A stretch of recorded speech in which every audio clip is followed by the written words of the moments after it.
which will be chaired by Professor Guy, and she already joined 20 minutes ago in the Zoom chat. So over to you, Professor Guy. Yeah. Assalamualaikum. Good afternoon from Malaysia. I would like to call upon Miss she has a whole load of titles in front of her name, and it is Ms. Biha Marisa. Are you ready to present? You have 15 minutes. 10 minutes to present, 5 for Q&A. Okay, thank you very much. Assalamualaikum warahmatullahi wabarakatuh. Good evening, everybody. So I am going to present my research, which entitled What Maps Reveal and Generational Views of Peri-Urban Landscape Change in Hulu Langat, Malaysia. So together with me in the paper is my supervisor, Professor Madya Dr. Nur Atia Ismail, Dr. Nafaz Alimah, and also Professor Nepi Lakwat Rivera from the University of Philippines. Okay, so this research will look into two perspectives, which is the first one is on the GIS and satellite image, and also the second one is from the community perspective, from the people who live in the environment, and we are trying to look into the gap in between of what we can see from the map and also what people experience and perceive. Right? Okay.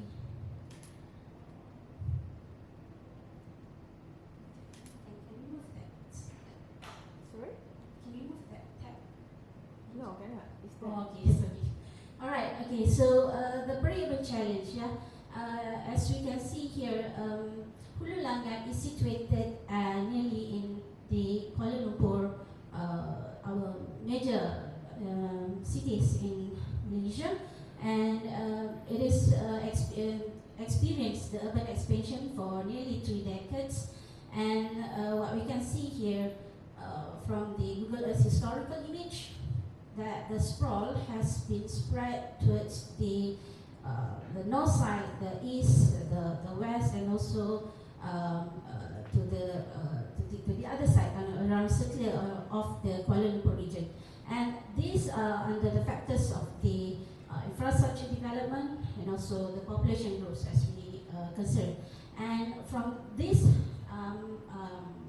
what we call that, the evidence, yeah, of what's happening, there comes the perception that the physical change is actually alter how the communities perceive and remember. And what is interesting is that we want to test whether the age cohort give different perception on what they perceive every day in life.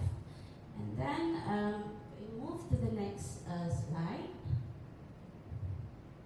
Okay. All right. So landscape perception is actually doesn't directly mirror the spatial transformation. As we can see the map, but people cannot rely on that numbers or maps of the evidence for planning policy, especially. We need to know, okay, what emerge from the life experience of the people. Okay, so therefore the landscape perception it emerged from a synthesis of the experience, yeah, the life experience of the people, the memories, and what they get from everyday life and activities. Okay, so from this we can see that the individual actually notice changes that are visually prominent. Yeah, as we can see when we reach the Jakarta, yeah, we can see all these infrastructures, and it really represents the country's developed rapid urbanization area. So another thing is the historical comparison. In certain cohort, we still memorize, yeah, our previous experience towards the environment, and also the life stage experience that links with the timing of the development pressures, and so therefore it creates a different perceptual baseline. Alright, okay, so you can see here, this is the map, yeah, that we can actually look through, from the Kuala Lumpur region here. Okay, these are the area. These are the from the Kuala Lumpur region.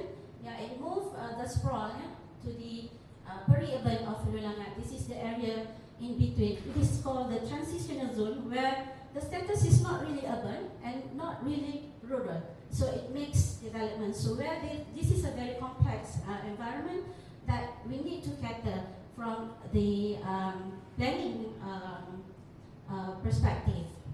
Okay, so this is the this is the view. Sorry, this is the view. Yeah, from the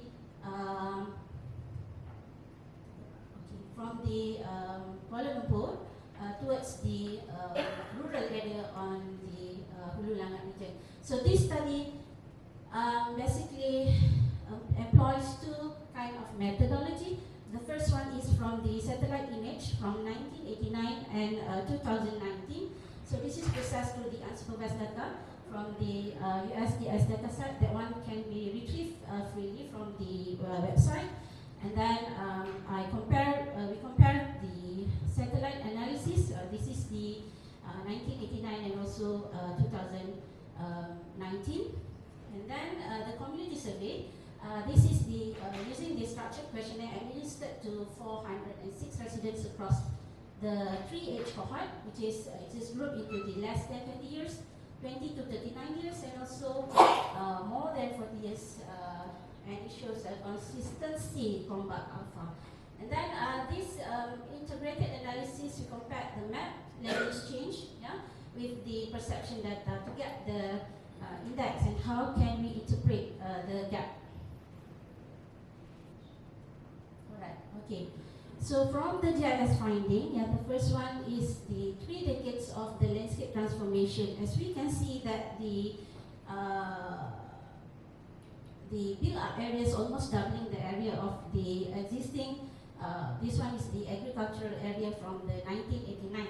Okay, so the cleared land also showed the the major decrease as in 1989 as compared to 2019, and also the agriculture also have the impact of the decline of the land of negative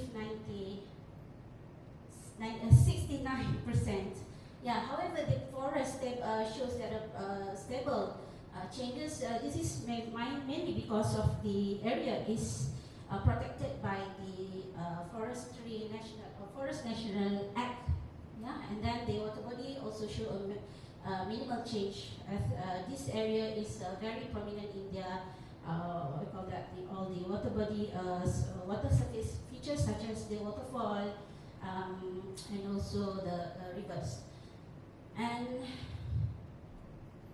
we move at the perception finding, where the generation perception patterns showed that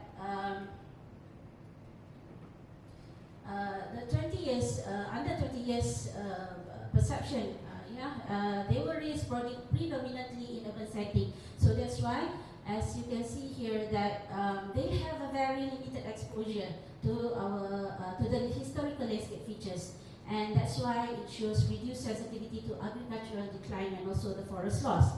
As compared to the respondents of age of 20 to 39 years, which was born from 1985 to 2004, they experienced the transition period. Yeah, during these formative years, it shows heightened ecological sensitivity. They have all the educational, I call that the basic education on the environment, and also it's particularly over perceiving the forest change. That they have the maybe the awareness or the conscious about the things that are changing around them. And for the 40 years and above, yeah, you can see that they have the longest exposure to landscape transformation. So this report significantly great awareness of agricultural decline. So basically most of them have the image of the agricultural activity in their environment.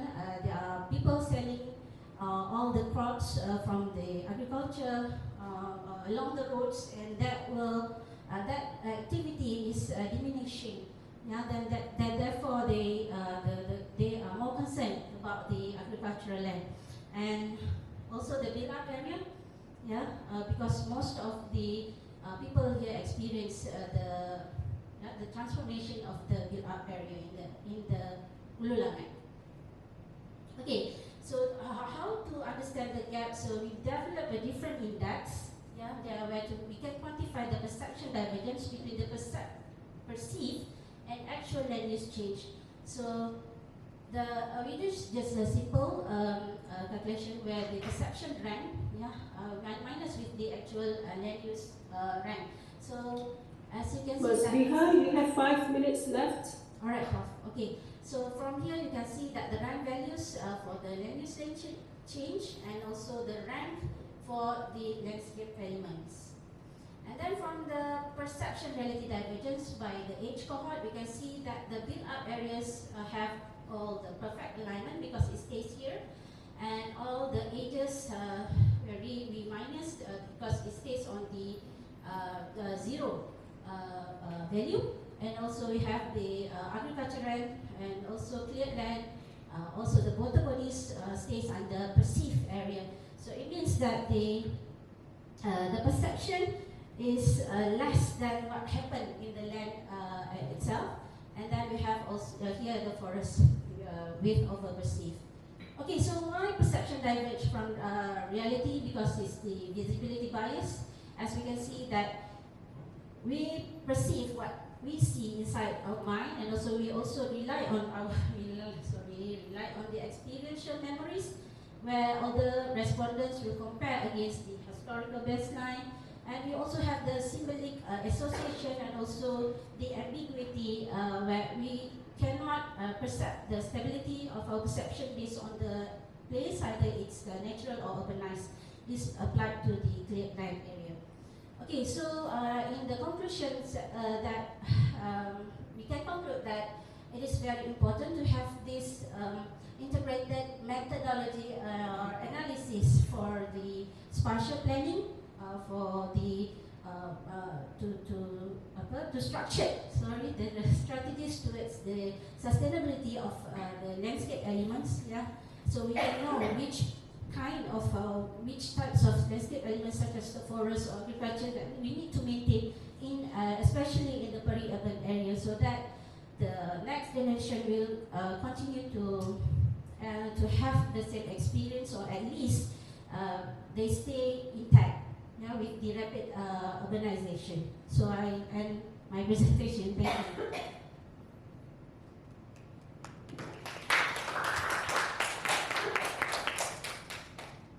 Right, are you done, Ms. Biha? Yeah.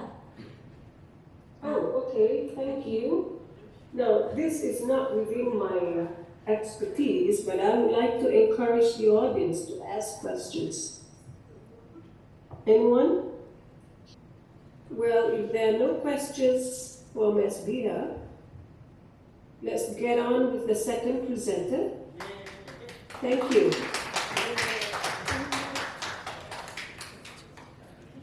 Our next presenter is Muhammad Hafiz Zainal.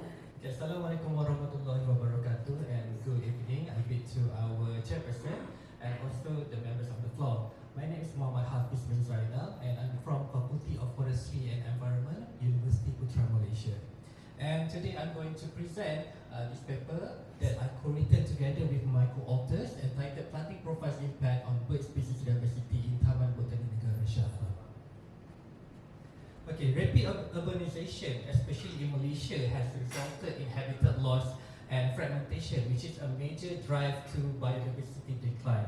Urban parks, however, can act as the key refuge for urban biodiversity, for example, birds and also the other urban wildlife. And then, why we use bird as the main subject matter for this study? It is because birds are very sensitive bioindicators of environmental quality. It means that their presence, their abundance, their non-presence can indicate and give us some signs of the environmental health and also the environmental changes that happen around us. And then, in terms of the vegetation structure, the canopy layers, understory density actually can influence the bird diversity based on the previous study. And then the plant composition, which is in terms of the native versus ornamental, actually can give food and also habitat, availability and stability to the urban wildlife. Other than that, the different planting profile, it means it has the different ecological values. And also, this based on the study, in tropical cities like ours, we has lacking in terms of the case studies and also scientific proof on how the planting profile can actually improve our bird diversity and also bird abundance. So therefore, there are some issues that have already been arise from our study, which is the first one, park design often prioritize aesthetic, not biodiversity. And second one, tropical urban parks are understudied compared to temperate regions. The third one, limited evidence on how specific planting profiles affect bird communities. And last but not least, ecological performance of Taman Botani Negara Shah Alam planting zone is actually unknown.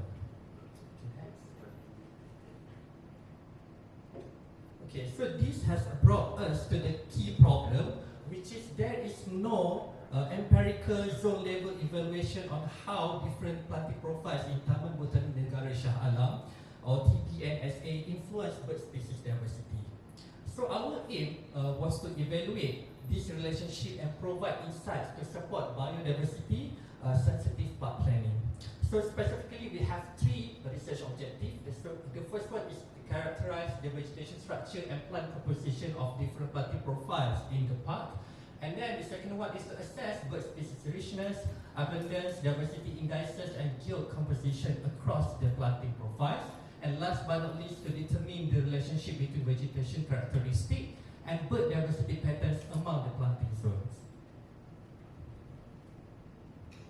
Okay, so this is the literature review of the study. So to summarize the literature review, previous studies have shown that multi-layered vegetation and also higher ratio of native plants compared to the ornamental plantings enhance bird richness and also functional diversity. So conversely, the non-native, simplified and also ornamental plantings that we might see currently in our urban park actually tend to attract disturbance-tolerant generalist species compared to specialist species. In short, complex vegetation means that we have higher diversity and also more specialists. Meanwhile, the simple vegetation we would have fewer diversity and also mostly generalist species. Yet most of these studies actually are done in the temperate regions or temperate countries, and very less or lacking of studies have been done in our tropical region, especially in Malaysia. So species and yield specific studies in tropical urban parks remain underrepresented, and very few studies examine planting profiles rather than the general vegetation complexity, and also very less local evidence on how specific planting zones influence ambient diversity in Malaysia. Therefore, this study provides tropical evidence, filling the gap and also offering data for urban ecology in Malaysia. In this Taman Botani Negara, there are actually a lot or several planting zones, but we have selected 4 contrasting zones, which are Herbs Garden, which we label as Zone A, Gingerable Garden, which we label as Zone B, Ornamental Garden, Zone C, and also the Paddy Field, the Zone D. And then, to study the vegetation structure analysis, for every source that we have done the stratified random sampling design with a circular plot, 50-meter radius were established. So the bird data then were collected using the standardized point count between 8 AM until 11 AM, because that is the most active time for the birds communities. So this is to maximize detection and also capture representation of the plot's ambience. And then for the identification tools, we also cross-reference the data using eBird, and also the sound recording were also analyzed using BirdNet. After that, in order to have the statistic data, we had used 3 common indices in order to quantify biodiversity. So the first one is the Shannon-Weiner Index. Second one is the Simpsons Diversity Index and also the Pilot's Evenness. We also applied the Croscoe-Wallace H-test, a non-parametric statistical test to compare diversity metrics across the zones. Okay. And in terms of the result, so across all the zones that we have, we recorded 21 species over here and also 72 individuals. With Zone A had the highest richness and also in terms of the 9 species and 24 individuals, followed by Zone B with 7 species, and also Zone C and Zone D with 5 species each. However, Zone D, which is the paddy field, even though in terms of the abundance is very high, it has a very less or very poor in terms of the richness, and also it's been dominated by the open field generalists, which is the common myna, which in Bahasa Malaysia we commonly call them as burung gembala kerbau. And then the Croscoe-Wallace H-test yielded that H equals to 8.24 with P less than 0.05, confirming statistically significant differences in bird diversity among the zones.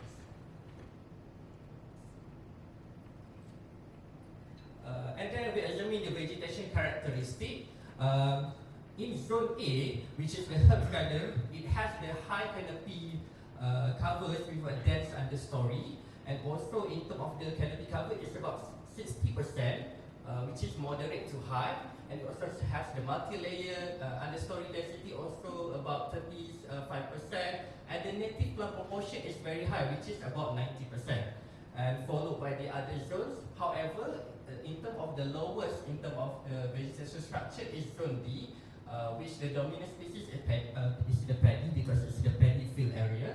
And then the canopy height average is only 3 meter. Canopy cover is about 10% only, which is very low. And also the understory density is very high because it's the paddy field area again. And in terms of the native plant proportion is very low, which is 10% only.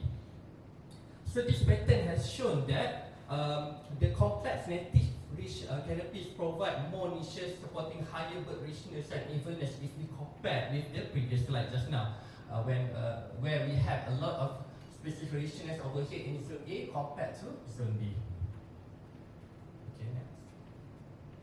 Okay, in terms of the diversity indices, following a very declining trend, where the Zone A over here show that H prime 2.07, the Simpsons about 0.86, and also the evenness is 0.94, and the lowest one, specification only 5, Shannon-Weiner index only 1.44, Simpsons index 0.73, and also the Pilot's evenness 0.89. So this means that Zone A had the most evenly distributed species, while the Zone B was dominated by only a few species. So such dominance actually can be seen in the simplified habitats, reduces ecological resilience and indicates poorer functional integrity of the bird community. You have 1 minute, Hafiz. Okay, next. Okay, so this is the functional guild. So again, from the result over here, it indicates that vegetation complexity directly drives functional diversity within the bird community. Okay, next. So in conclusion, vegetation structure actually and composition are very critical in shaping bird diversity in tropical urban park. And the zone with the dense canopy, multi-layered vegetation and a higher native plant proportion supported richer and more balanced bird communities. And simplified or ornamental landscape, in the other hand, were dominated by only a few adaptable species, mostly generalists. So this result emphasized that biodiversity-sensitive planting design are not just aesthetic choices, but essential ecological strategies for the urban resilience. And based on the result that have been presented, it can be concluded that the study has achieved the aim and also objective. However, there is a certain limitation. For example, the survey is only conducted during the daytime. So therefore, the nocturnal species might not be represented in the data. And then only 4 zones were covered, so other micro-habitats in the park also might not be represented and might need the additional insight. Nonetheless, the study offers evidence-based guidance for urban park planners and landscape architects in the future in order to design a better functional and ecological resilient landscape design. It also supports Malaysia government inspiration and commitment towards the SDG, especially SDG 11, 13 and 15, and also align with the national policy of biological diversity. So with that, I end my presentation. Thank you, Hafiz. Now, your presentation reminded me of one song by Billie Eilish, Birds of a Feather. So how would you describe yourself? Are you an avian ecologist or are you a field ornithologist or bird researcher? I actually do not describe myself as the avid ecologist or bird researchers, but I'm more towards the planting profiles and also the planting diversity. So it just happens that I'm using birds as my subject matter because birds are easy to be detected because they have the vocalization. So compared to other species, we cannot really detect their vocalization. Meanwhile, the birds, we can detect their species number and the species dominance using the vocalization, and we have the apps in order to identify the species. Currently, almost 99% of the reliability of the data in these apps. So that's why I'm using bird as my subject matter in order to prove that planting profile actually improve the species diversity of the urban wildlife. That's true. I agree with you. My family, we are also avid bird watchers, but more for Raptor Watch, which we usually join every March, April at the Blue Lagoon. And one of the experts said that when you see so many birds in your area, it means that your place is healthy. Yeah, because birds Would you agree with that? Yeah, I agree with that because birds are very sensitive to any changes that happen in our environment. Yep, the environment is healthy. All right, Mr. Anyone wants to ask Hafiz any questions? If not, we'll move on to the third presenter. Thank you, sir. Yes, thank you very much. The third presenter is Associate Professor Dr. Nasirin Abdillah. Are you related to Jama Abdillah? So your paper is entitled Narrating the Local Heritage Environment, Cultural Memory in Malaysia Folklore. Hello, can you hear me, Prof? Yes, I can hear you real clear. Remember, you have 10 minutes, sir. Okay. By the way, I'm not related to Jamal Abdillah, though. Thank you. So this is the title of our paper, which is narrating the local heritage environment, cultural memory in Malaysian folklore. So these are the presenters. So I'm the first presenter, and also the first author of this paper. And then our international co-author is from the University of Southeastern Philippines, Davao, Philippines. Is Francis Regina. All right, so again, Assalamualaikum and good afternoon. So this is a study of folklore.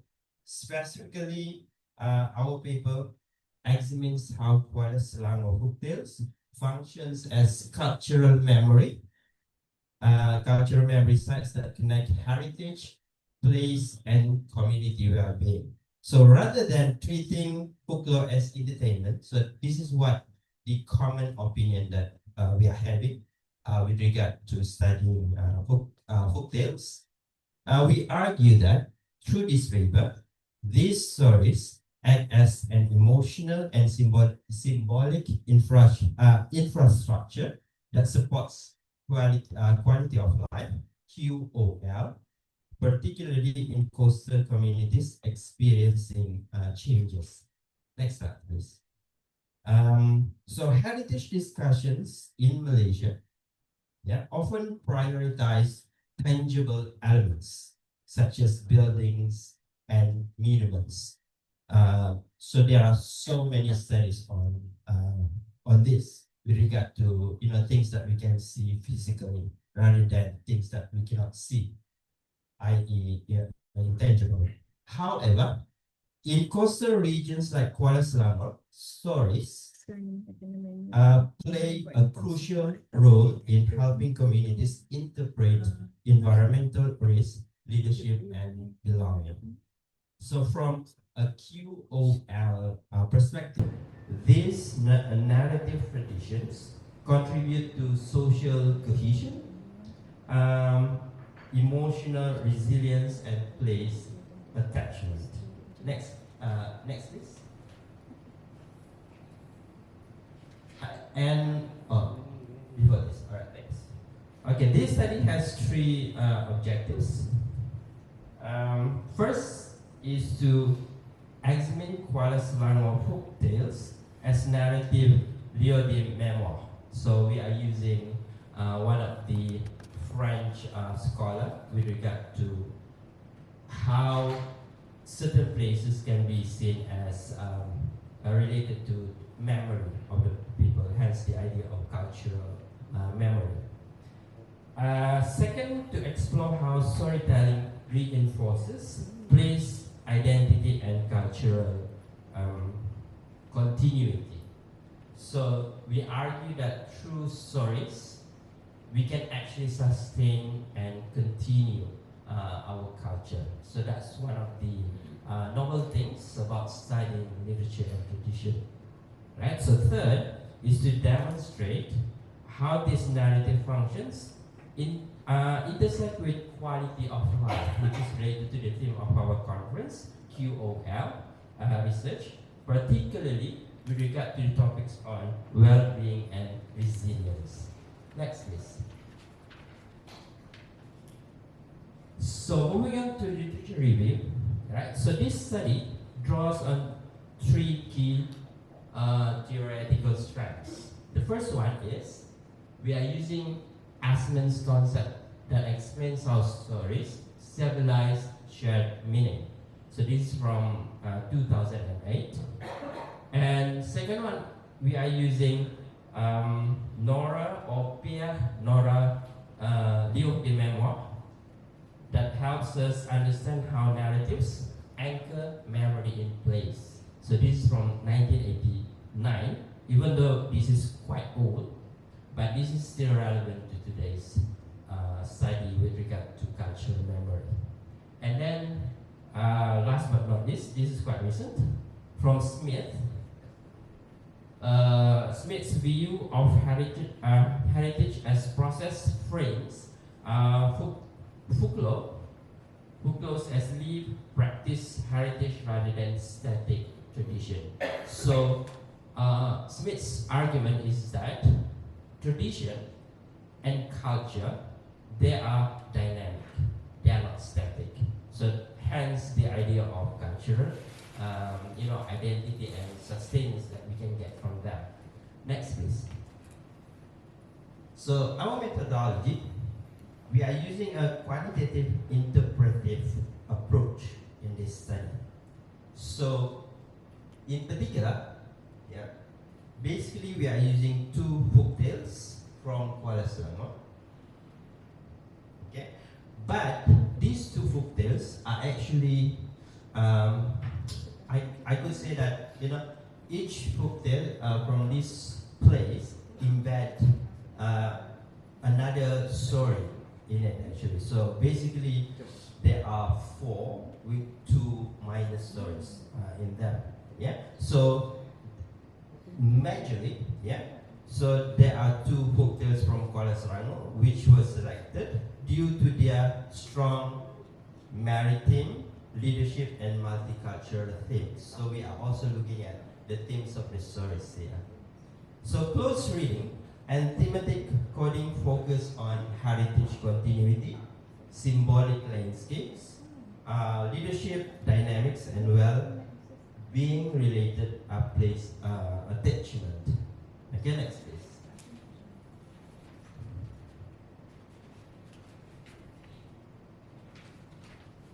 Alright, next.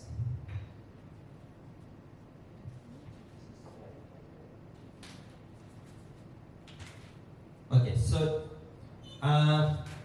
through this paper, we actually came up with conceptual diagram trying to triangulate, or in other words, we are connecting all the points that we are talking in our paper.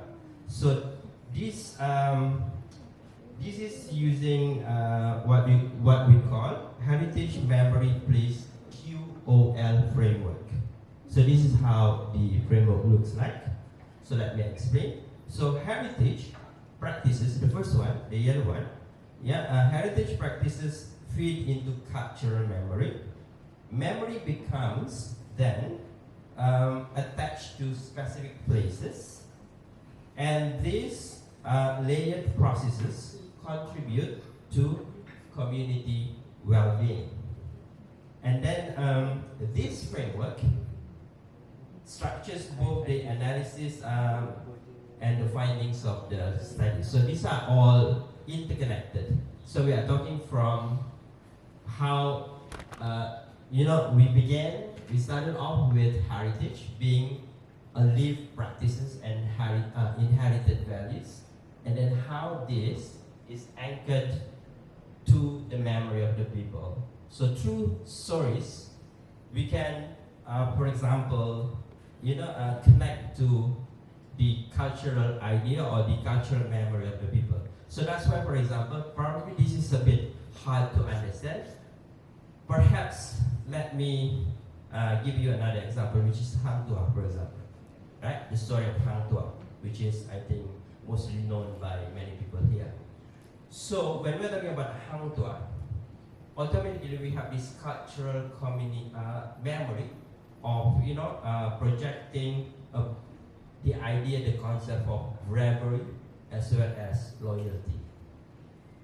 Okay, so hence this is the idea of how stories can bring all this cultural community among people, right? So that is the importance of studying all these ancient or old stories, you might say. Okay, next please. So now coming to our finding. Alright. So the folktales present heritage as ongoing practice. This, like what Smith has argued, is not static. Tradition is not static, but it is dynamic. Yeah. So especially maritime knowledge and ritual leadership. Okay, next please. Alright. So now finding two. This is in relation how we look at the first finding is actually related to how places mentioned in the stories may connect to bringing the idea of cultural memory among people. So second finding is more related to the study of the characters in the stories.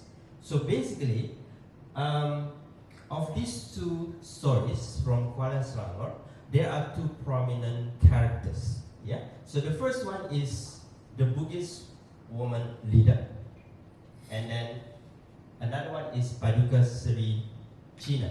These are two characters that we can find in the stories. Yeah. So the Buddhist leader challenges male-oriented historical narratives and highlights gender agency. So this is actually quite interesting because when we are looking at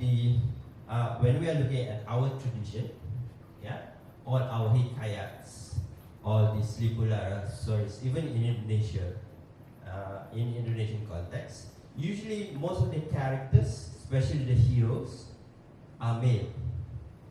But interestingly, this particular folktale from Kuala Selangor highlighted a female character being a leader. Right? So when we're talking about Hang Tuah, for example, the main hero in the story. You have 1 minute. Alright. So I'm talking about how, for example, folktale can also defy the stereotypical of projecting male character in a story. Okay, next please. So from a QOL perspective, the folktales strengthen place attachment, culture, pride, and resilience. So well-being here is not defined by material prosperity, but by belonging, identity, and continuity. So these narratives, all these folktales, also carry environmental knowledge relevant to contemporary coastal challenges. Alright, next please. In conclusion, Kuala Selangor folktales function as intangible, not tangible, but intangible heritage systems that integrate memory, place, and well-being. So they demonstrate how storytelling supports cultural sustainability and community resilience. So this study then suggests that folklore should be actively integrated into heritage policy, education, and community-based programs to strengthen quality of life, QOL. Thank you very much. Thank you, Dr. Hafiz. Anyone have any questions for Dr. Hafiz? Dr. Nasir. Oh, sorry, Dr. Nasiri. Yeah.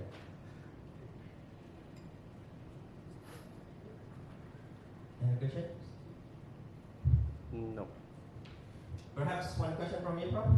If you want to ask anything. Well, I think you cited my work because when you do cultural heritage and heritage tourism, I had done one last year on Masisala, and I received a prompt from ResearchGate saying that somebody cited my work. But anyways, congratulations. I think you did a wonderful job with Kuala Selangor. All right, thank you very They much. need a lot of attention because that place is quite country area location or kampung. Yeah, that's right. Yeah. So it needs to be highlighted. Yeah. Yeah. Okay, thanks. Thanks again. You're off the hook. All right, our next presenter is Milani Turi and Rugayah Zika Muhammad Yuswandi. Prof, can you see the slide? Thank you. Assalamualaikum warahmatullahi wabarakatuh. Yes, I can. Okay, I can start. Okay, Assalamualaikum warahmatullahi wabarakatuh. Good afternoon, distinguished guests, ladies and gentlemen. This presentation is entitled The Sustaining Botok-Botok as a Malay Food Tradition Practiced Through the Lens of Cultural Intelligence.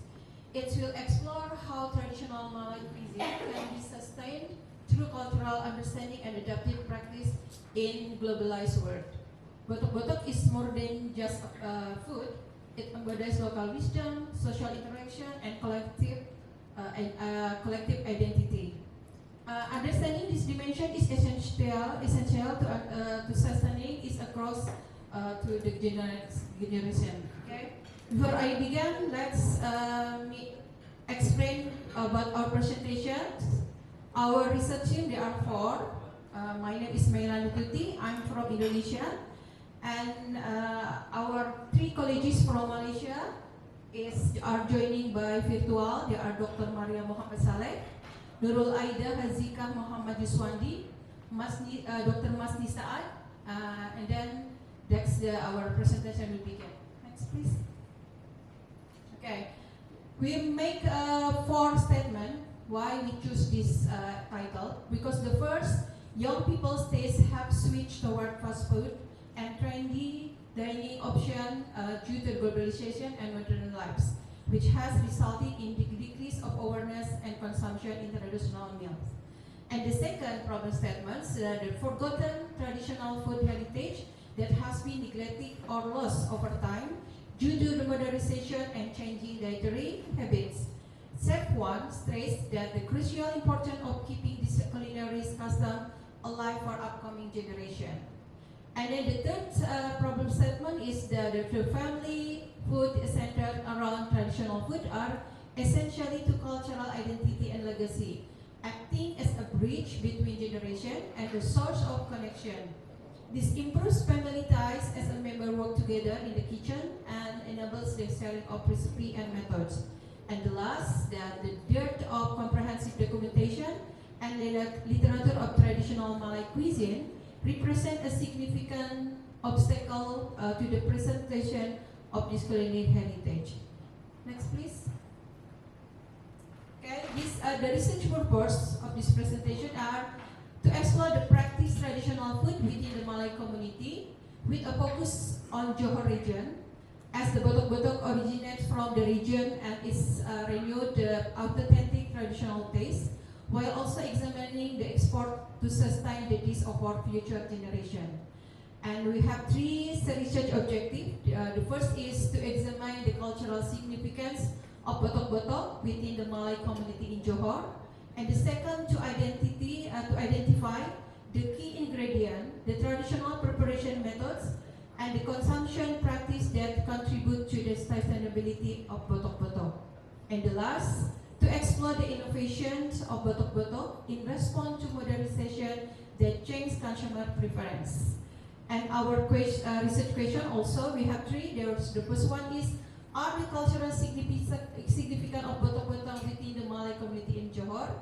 And the second, what are the key ingredients, traditional, preparation methods, and consumption practice that contribute to the sustainability of botok-botok? And the last, how has innovation of botok-botok is respond to modernization that change consumer preference? I believe that most of people here knows about botok-botok. Yeah. Okay, next please. Here's our regulatory review. There are 5 variables. The first is traditional food. The second, food practice. The third is cultural intelligence. The fourth is Johor, traditional food. And the last is about botok. Okay, next PowerPoint will be presented by Aida. Yeah, Aida? Hi. Hi, yes. Can you hear me? Yes. Continue, please. All right, now I will move to the research methodology of this study. This research adopted a qualitative ethnographic approach because we were not only interested in what botok-botok is, but what it means to the people who still prepare it today. Ethnographic approach allows us to observe, to listen, and to understand how botok-botok is prepared and shared and remembered in real-life settings. And this study was conducted in Johor, involving home industries, small and medium enterprise, and restaurant and local markets. And data were collected through semi-structured interviews, supported by observation, photographs, and video recordings. And this allowed informants to tell the story and not just answer the questions. Next slide. Okay, how we selected the informants. We used purposive and snowball sampling, selecting individuals who were truly familiar with botok-botok, and most of them were from home cooks and food vendors. And they also came from entrepreneurs and everyday consumers. In total, 10 informants aged between 23 to 62 years old shared their experience with us. All data were analyzed using thematic analysis, where patterns, meanings, and repeated ideas were carefully identified and interpreted into meaningful tips. Next. Okay, I will now highlight the key findings of the study. So for the first research question about cultural significance, and findings clearly show that botok-botok is more than just food. It represents cultural identity, ancestral memory, and communal bondings. And one informant just said that it wasn't about just eating, it showed about the bonding and respect to tradition. And this tells us that botok-botok is not simply prepared, but also remembered, shared, and felt. Moving to the second research question, finding emphasize the importance of fresh ingredients and traditional cooking techniques. The informants highlight the use of ingredients such fish, herbs, and matured banana leaves, and using practice such manual pounding of spices, saute the paste, and layered steaming, essential for achieving the right flavor and aroma. So this method reflects generational culinary wisdom, and sustainability is not about only the ingredients, but also the knowledge, passion, and craftsmanship passed down through the generations. And lastly, third research questions focusing about the innovation and modernization. finding reveals that Boto-Boto is now about at the crossroad. Let's look at the example. Nowadays, Boto-Boto already evolving like frozen Boto-Boto packaging using alternative proteins and also creative menu concept such lamb shank Boto-Boto.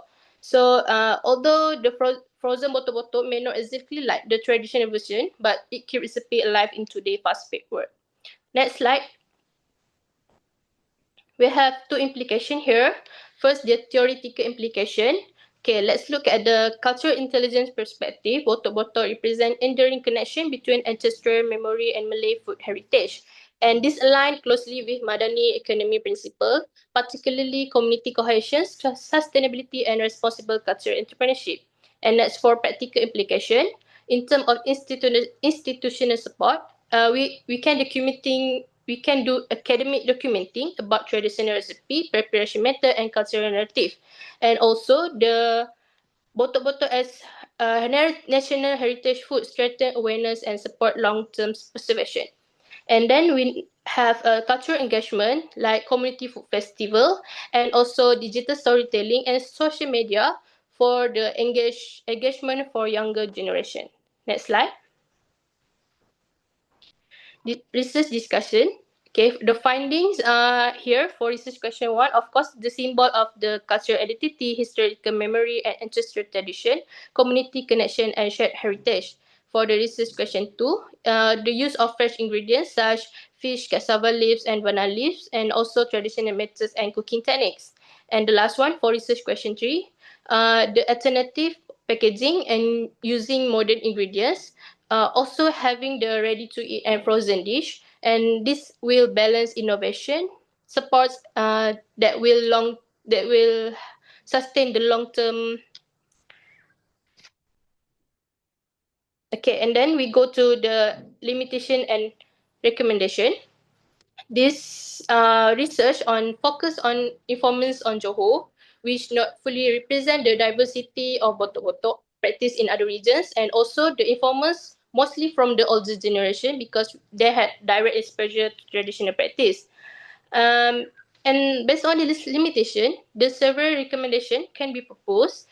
First of all, the future study should explore wider generation diversity, include other states in Malaysia, and also the other second researcher can do comparative study between Indonesia, whereas Boto-Boto food tradition exists.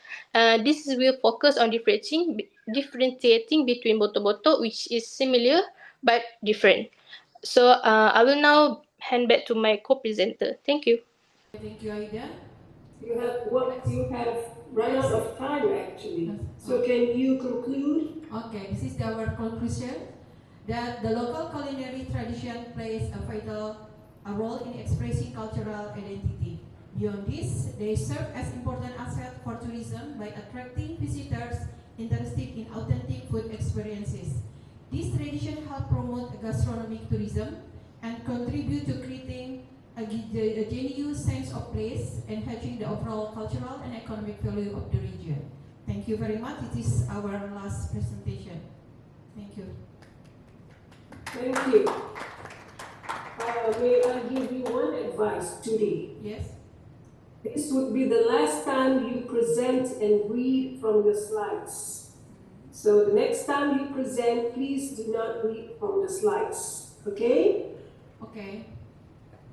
Thank you. Anyone else have any questions for them?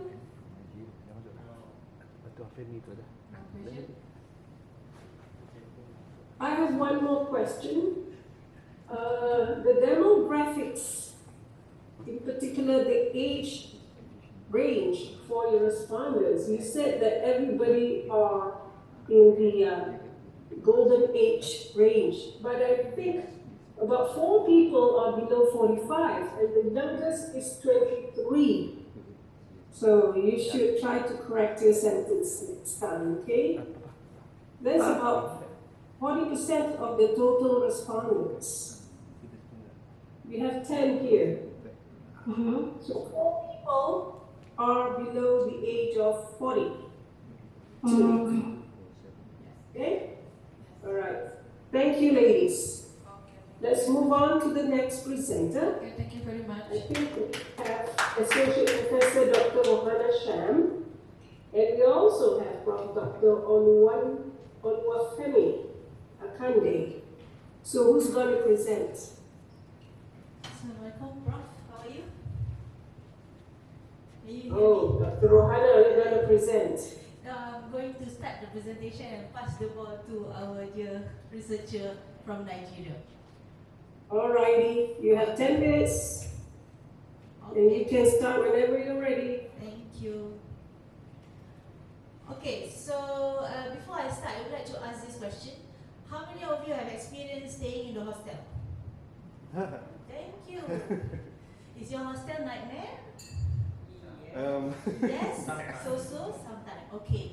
Our presentation today is going to change your view of your hostel, because what we're going to share here is going to be really something different. Okay? So the topic of the presentation today is assessment of indoor environment in university student accommodation, evidence from Nigeria. So this is actually a research looking at what is the indoor environment quality that affect mental health, that affect the quality of life of the students' hostel. Okay? Alright, so I pass to you our expert from Nigeria, Prof. Olufemi. So give me the slides from the beginning. Okay, thank you very much. Our presentation is on assessment of indoor environments in university student accommodation, evidence from Nigeria. Next slide, please.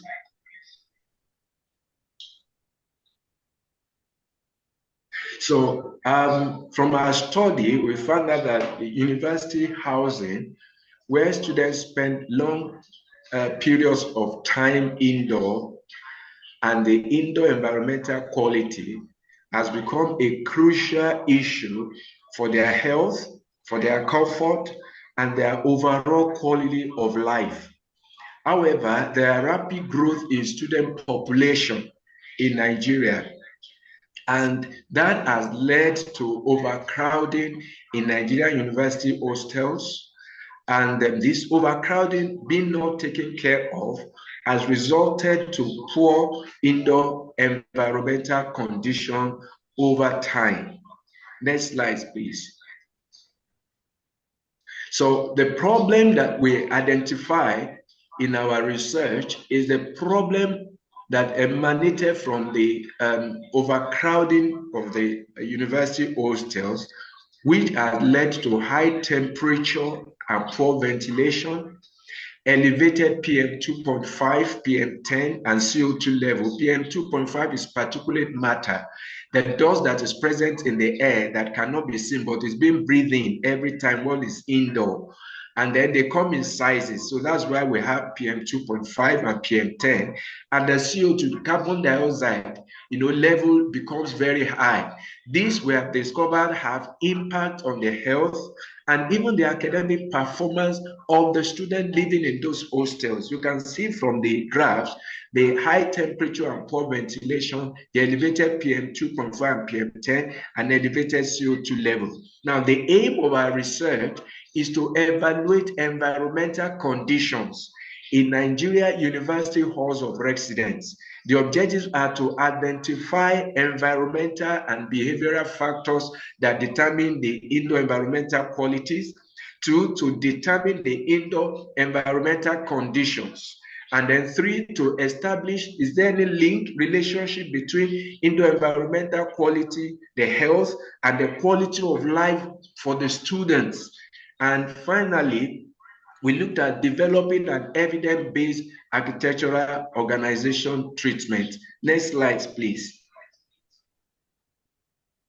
Okay, so from our literature review, we came up, we did a review on indoor air quality, extensive review on thermal comfort, and then occupant behavior, how they are connected to the quality of life of the student. We came up with the factors and the parameters that affect indoor air quality, as you can see on the screen, which are air quality, ergonomic, sound quality, microorganism, odor, lighting comfort, hygiene, electromagnetic radiation, thermal comfort, vibration, water quality. All these when put together, combined together, they result to the components of the indoor environment, and invariably they affect the quality of life of the student.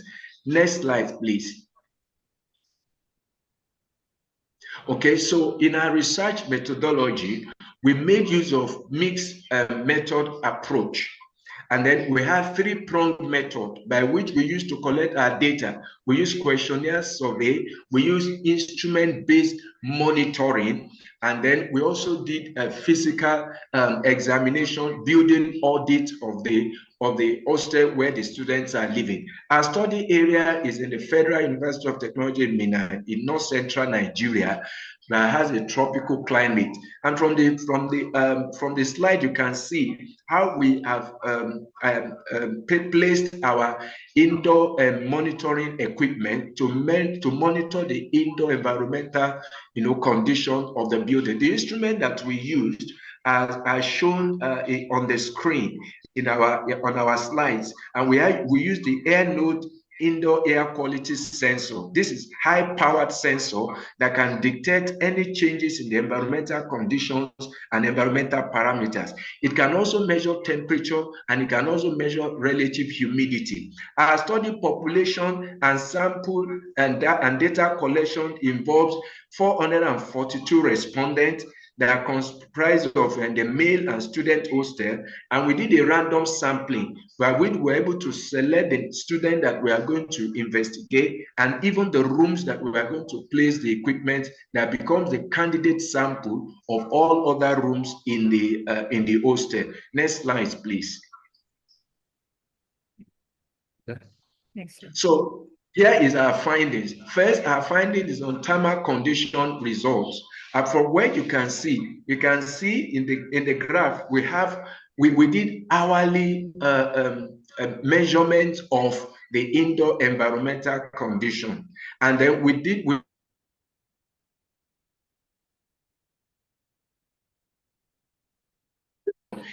is reflected in the hostel where the students are living.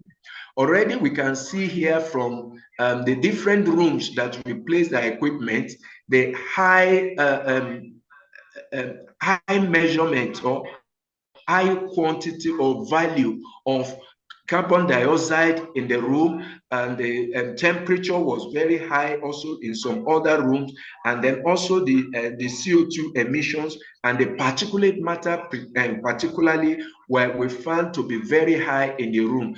These are the result of poor indoor environmental quality, which can result to heat stress and discomfort for the student, and invariably affect their poor and invariably lead to poor sleep quality, which can affect their academic performance, concentration in class, and then ability to be able to study well. Next slide, please. Okay, so while discussing our findings, we found out different outcomes, which we divided into three. First is the physical health outcome, second is the mental health outcome, and the third is the academic outcome. On the physical health outcome, when we compared our results and our findings with other results that have been conducted and other studies that have been conducted by other research, we found out that the physical health outcome of the environmental condition in the student hostel result to respiratory symptoms. It can trigger asthma. It can trigger some other health problems like fatigue and headache. And then asthma becomes prevalent as many students report of asthmatic, conditions or asthmatic, tendencies. Then we also have mental health outcome, which result to stress and anxiety for the student, disrupt the student's sleep, and also invariably reduce their concentration in their study when they go to the classroom. And then the academic outcome of it is a reduced study efficiency for the student, then poor learning environment and cognitive impairment. All these are the findings, that we have been discovered from our study. Next slide, please.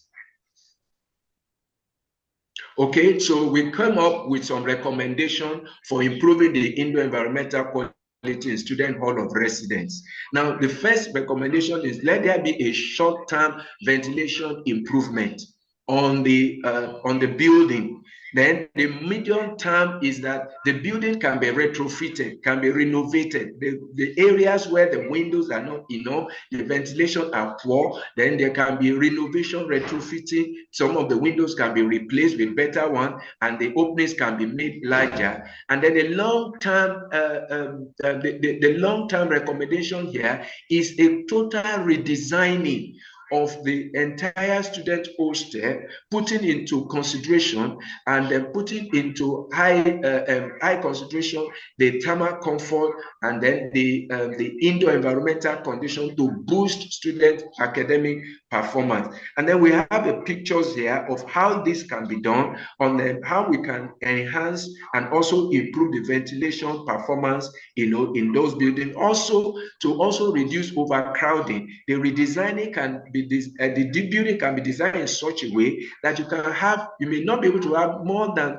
3 people, in a room, or more than 2 people in a room, depending on how the room is designed. Next slide, please.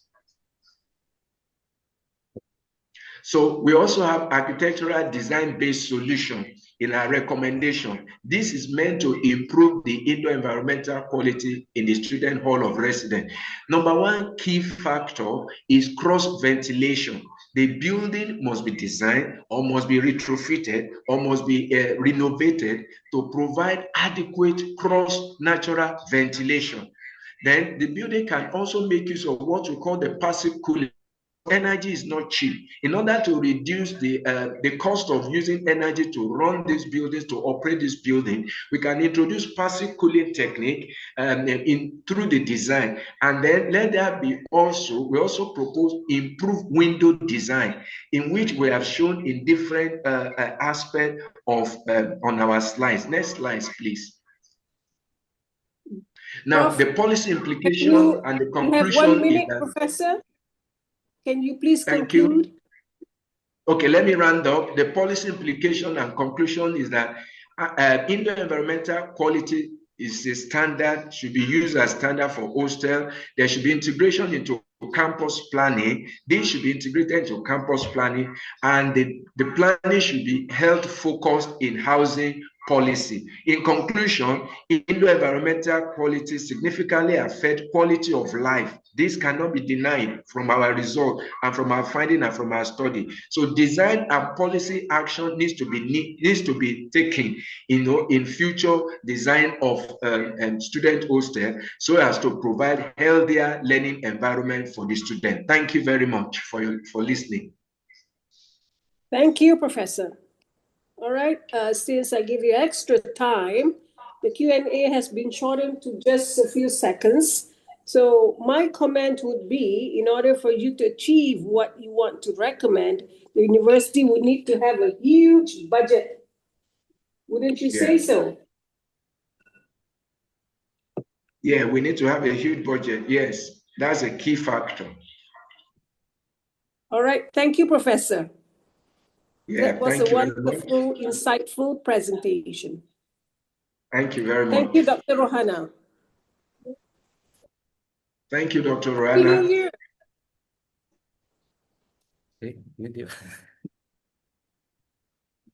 Okay, let's move on to our next presenter, Lin Pipeng.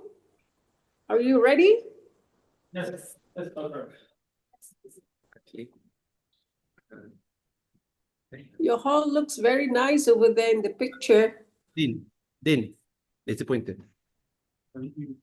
Oh, you okay. Yeah. 1 second, share. Okay, tunjuk sekali lagi. Share. So. Access to it.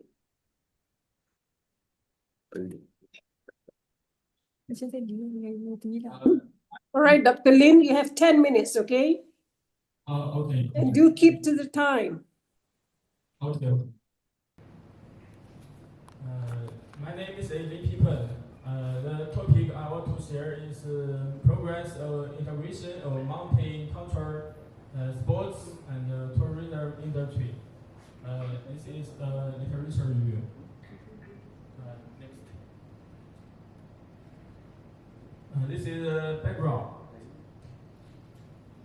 As we all know, the geographic isolation, limited infrastructure, and historic reliance on primary sectors like agriculture and for country have many multi-community economic stagnation and demographic decline.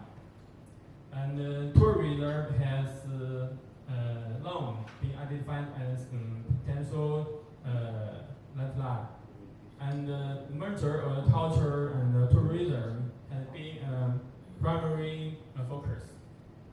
And it is recognizing that culture provides the seal of the destination, and while tourism offers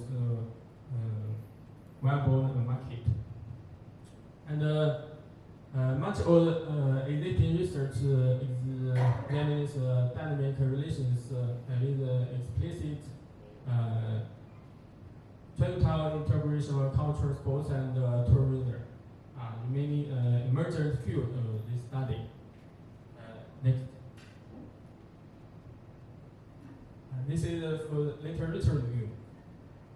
As we all know, the studies show that tourism is often viewed as a vital alternative.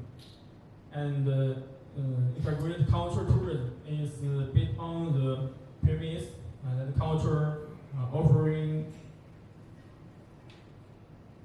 must be closely aligned with intervened tributes mountain locations.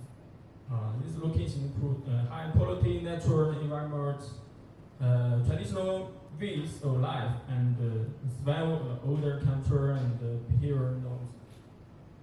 And some study has shown that the Alps opinions and campsites highlights several cases where sports are interlinked. And true potential for multi-regions lie in the synergetic integration of culture, sports, and tourism. And next. For the objective, so this paper studied to synthesize current knowledge on the programs and prospects of integrating multicultural sports and the tourism industry. And two, map the conceptual landscape and identify the mechanism and drivers of integration, evaluate success factors and persistent challenges, and propose future research and data to address this critical field of study. And next. This is for methodology. The desire is literature review. And for the search strategy, analytical method, and procedure. Especially analytical method is qualitative case studies and quantitative analysis. Next. This figure is the study flowchart. Next. For the findings. First one, for key drivers of integration. On the demand side, the modern tourists pursue authentic and ephemeral activities. And on the supply side, the imperative for regional economic diversification. For critical success factors include leadership and visionary speaking, community participation and empowerment, cross-sectional collaboration and networking, quality and authenticity. And for the persistent challenges and barriers, include infrastructure and geographic constraints, administrative and governance hurdles, and seasonality, risk for culture communication and lopsided integration. For future research,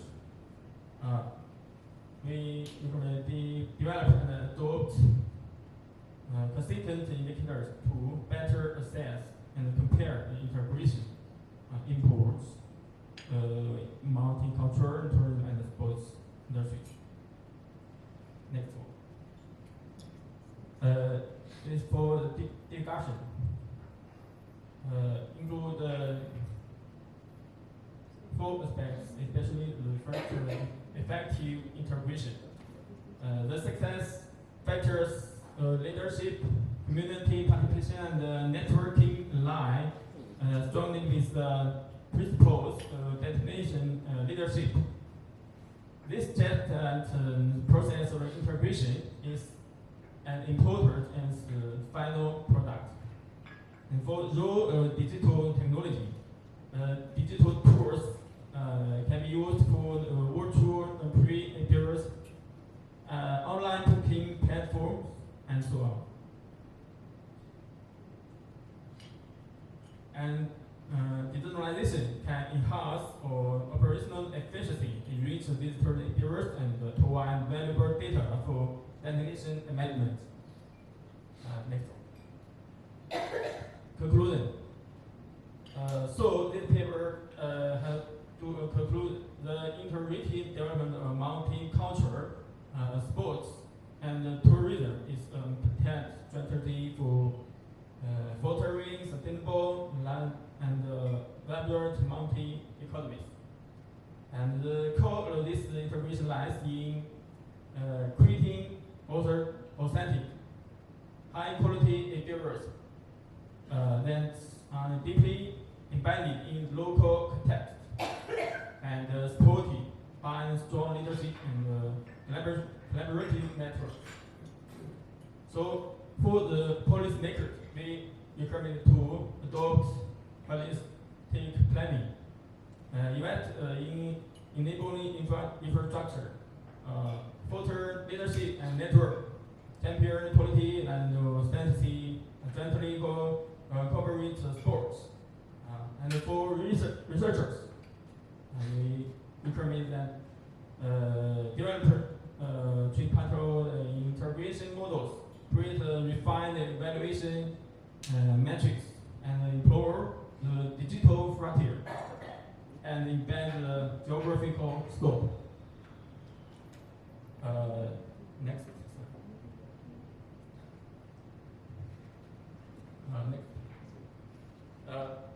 This is for limitation acknowledgement. There are three limitations, especially for the first one. Analysis is constrained by its primary reliance on case studies and data only for European and Chinese multi-contexts. The evidence of the standardized and universal AicQoL framework can minimize the level and the impact of transcendental information makes direct comparisons across different studies and regions challenging. For this study, we have to set to the national support from the multi-discipline construction project of Minzu University of CE. Thank you. Thank you. Mr. Lim Pipeng, Doctor. can I give you one advice? Yes. Please do not read from your phone when you are presenting. Do you get me? Sorry, Doctor, I didn't understand. When you were presenting, you were using your phone. Do not do that. Oh, I see, okay, Doctor. And when you do that, looking at your phone, it is like you are in your own zone. You are not interacting with the audience.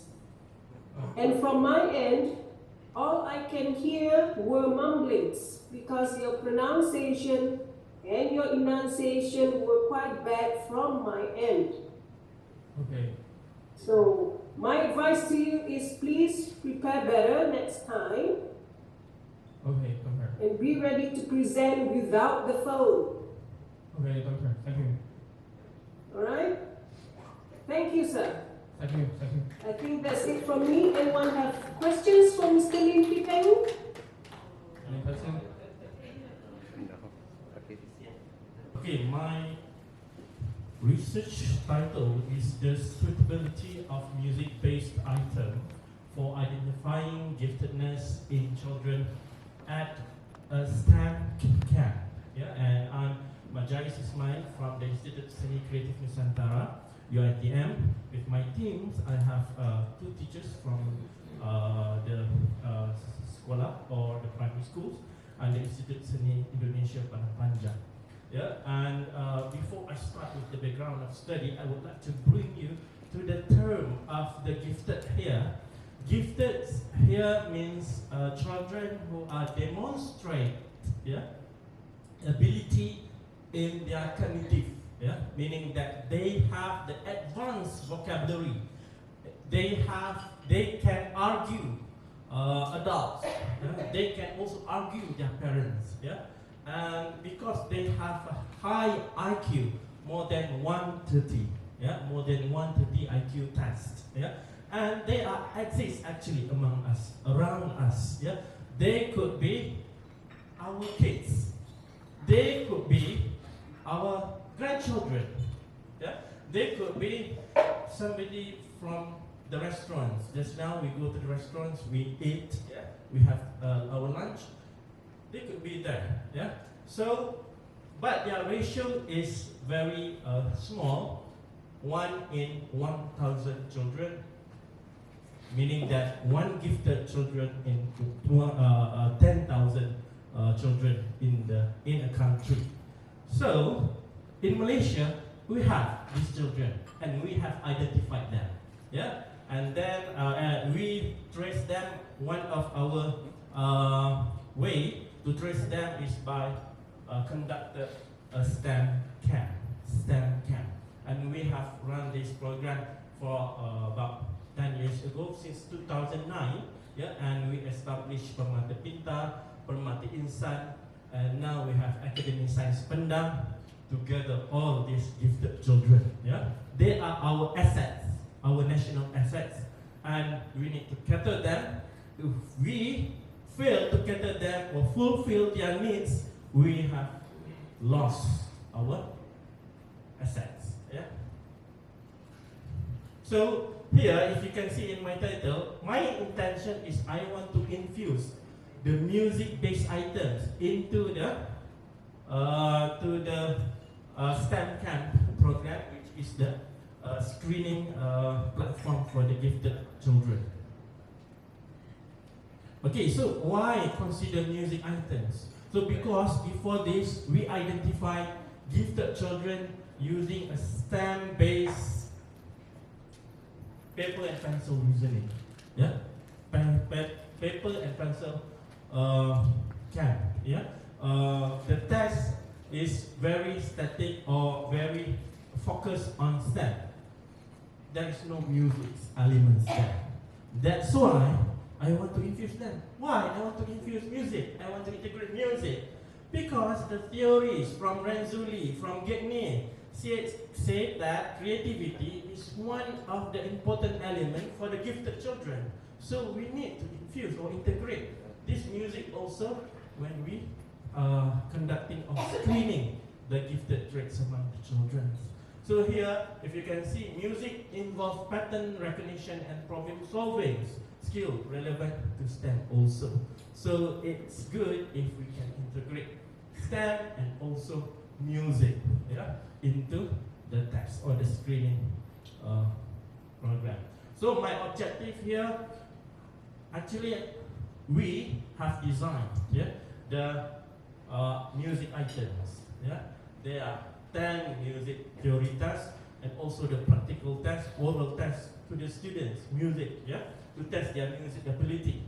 And we use this and we expose these items to the students, to the gifted children that we have identified, and we want to know the suitability and acceptability of these music items to the children, and we want to check the internal consistency or the reliability of the test, and also we want to see the relationship. We want to identify the relationship by exploring how musical aptitude perceptions relate to music, STEM integration, and task suitability. Okay, so from the literature review, from the experts said why? Yeah, giftedness is more than practice. Innate potential and strong motivation to contribute to high achievement. Equity and context matter means access to well-being and culturally responsive approaches are often missing in identification.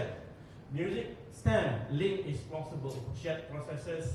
Music and STEM have shared processes in terms of pattern recognition, abstraction, creativity, but transfer evidence is thin. Yeah, need to explore more meaning. Yeah, empirical evidence is tentative. Musical training may relate to maths or performance creativity. Studies often have design limits.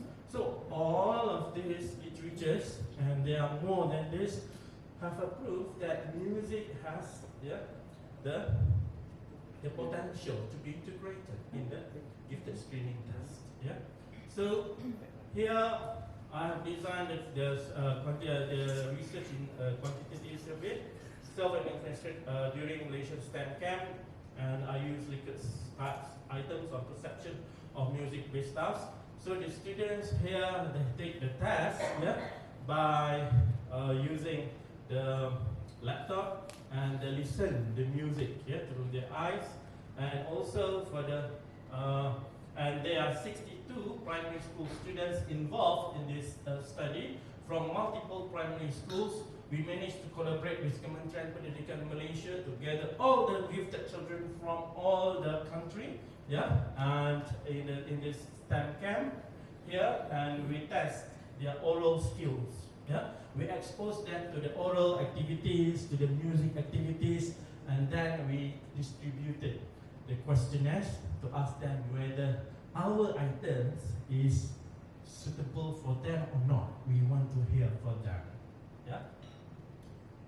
Okay. So these are the sub skills also that in the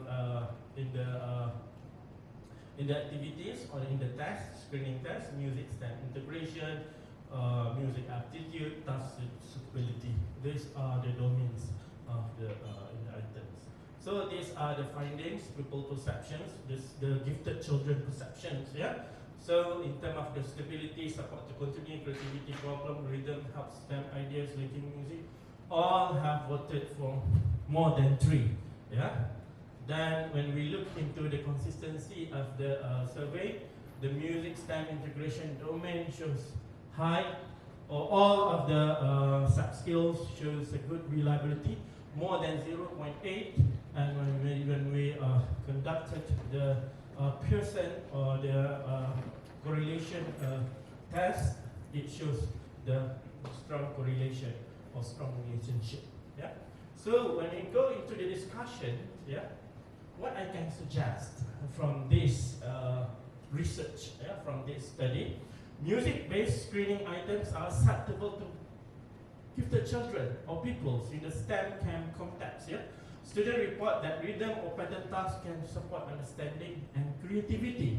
So why not we use music as to be integrated in the STEM screening. Potential value as part of multimodal, more inclusive gifted identification approach. But there is a limitation that I realized, because I just conducted in a single STEM camp, for the gifted children. So the results could be limited to be generalized, and self-reported perception, not performance-based evidence, and fairness issues, prior musical exposure, and socio-economic access.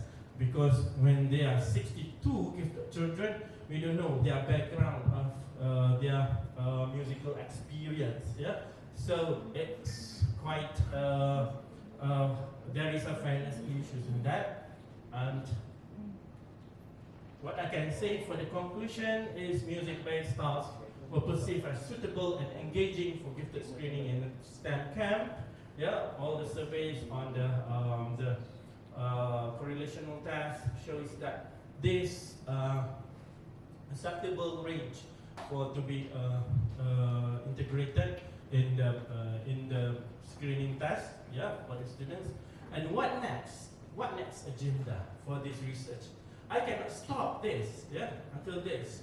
I need to be further, to make sure that these programs can be ongoing, So next is when I have identified them, so we need to separate them.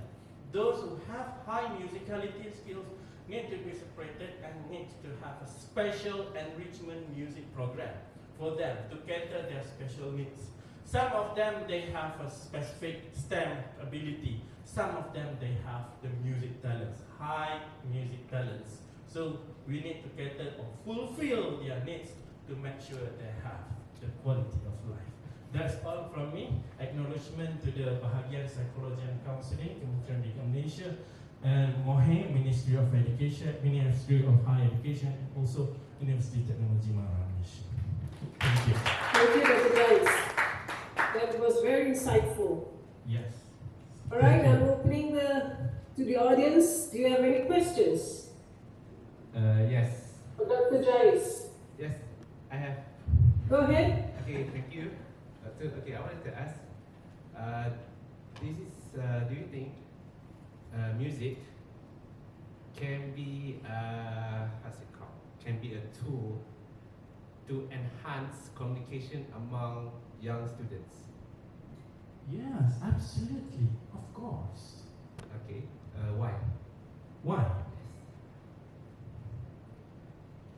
Why? You say, or how? Both. Okay. The answer is, music can enhance communication by, if they are introvert students, they are introvert children. If we ask them, we mingle them in a group, you play clarinet, you play kerincing, you play castanet, they will communicate together.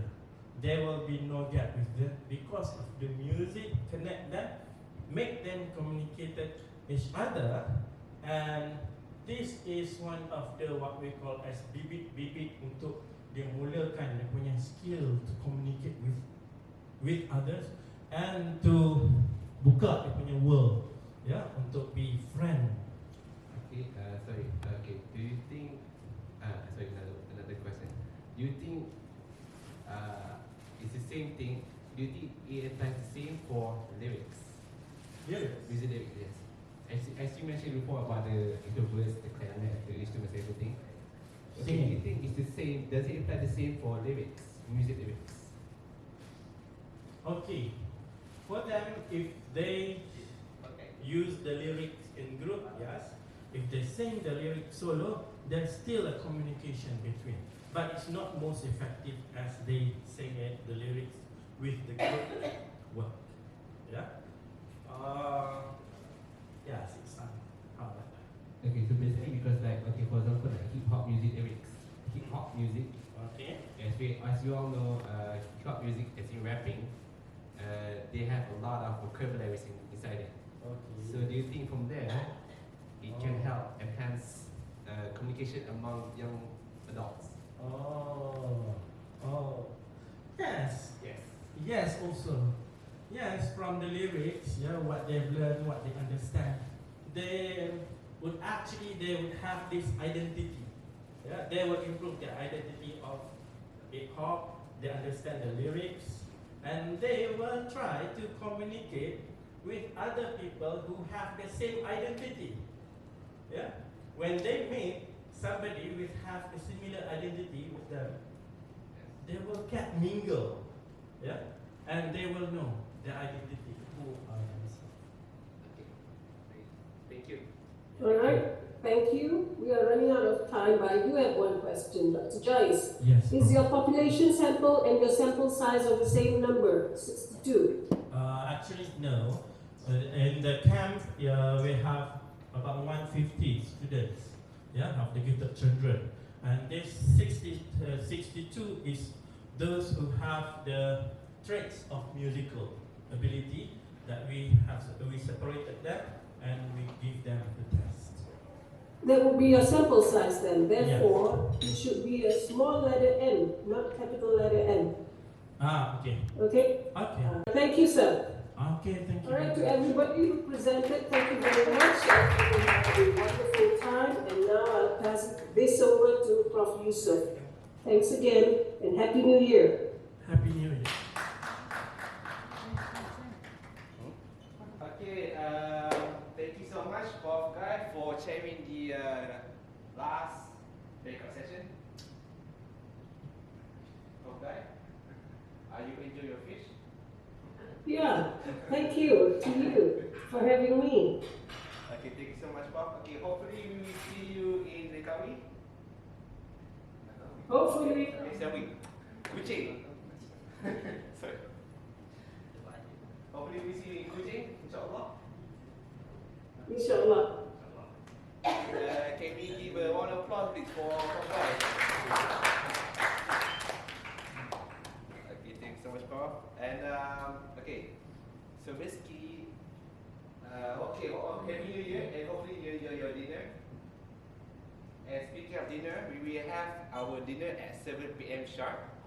Okay, once again, I repeat, the dinner will be at 7 p.m. sharp at the same restaurant where we had our lunch, which was the Silver Spoon restaurant on the first floor. Because of weather, yeah. So from barbecue to dining in. Still barbecue, okay, still barbecue. Good news. Oh, by the way, they have live performance. Another live performance, okay, that's good. Under live performance. Okay, that's good, that's good. So, once again, okay, I would like to, as the director and MC, I wanted to thank all the participants today. And inshallah, we'll be seeing you guys again tonight. Okay, and this is me, DY, signing off. Thank you so much.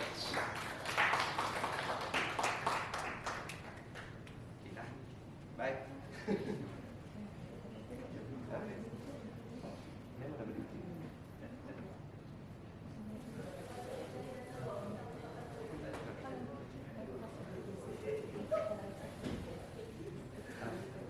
Pak.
One email?